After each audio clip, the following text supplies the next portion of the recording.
السلام علیکم ورحمۃ اللہ۔ افطاری کا ٹائم ہے، بس دعا بھی کرواتا ہوں بچوں کے ساتھ بیٹھ کر۔ ایک عرض کرنی تھی کہ میرے استاد محترم مولانا محمد الیاس گھمن حفظہ اللہ تعالی کی نوجوانوں کے لیے ایک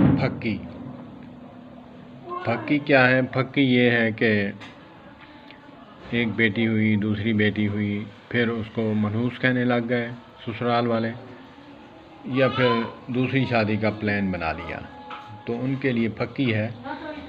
میرے سوشل میڈیا کے استاد ہیں، کسی کے دل میں یا کسی کے مروڑ اٹھے کہ یہ کہاں سے آ گیا اس کا شاگرد۔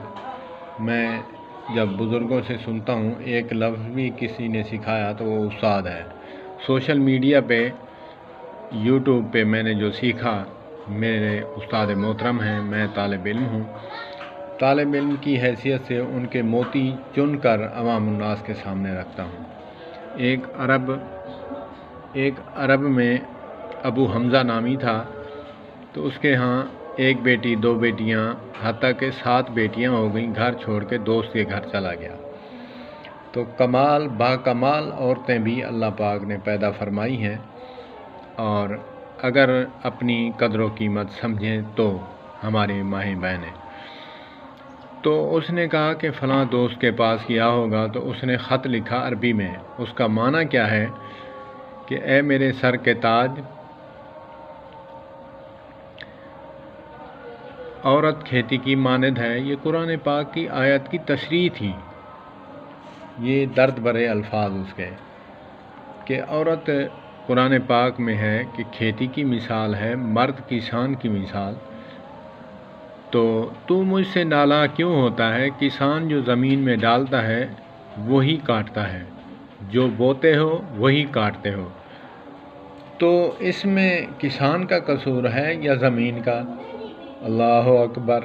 اس کو چوٹ لگی، اس نے اللہ سے استغفار کیا اور واپس گھر لوٹا، اور بیوی سے بھی معذرت کی اور اس کا شکر گزار بنا کہ تو نے مجھے بھٹکنے سے بچا دیا، میں نے اللہ کی تقدیر سے منہ موڑ لیا تھا۔ الفاظ بھی کبھی انسان کو بدلا دیتے ہیں۔ اگر نہ بدلنے والا ہو، اس کو پیارے حبیب صلی اللہ علیہ وسلم کا فرمان بھی نہیں بدلا سکتا۔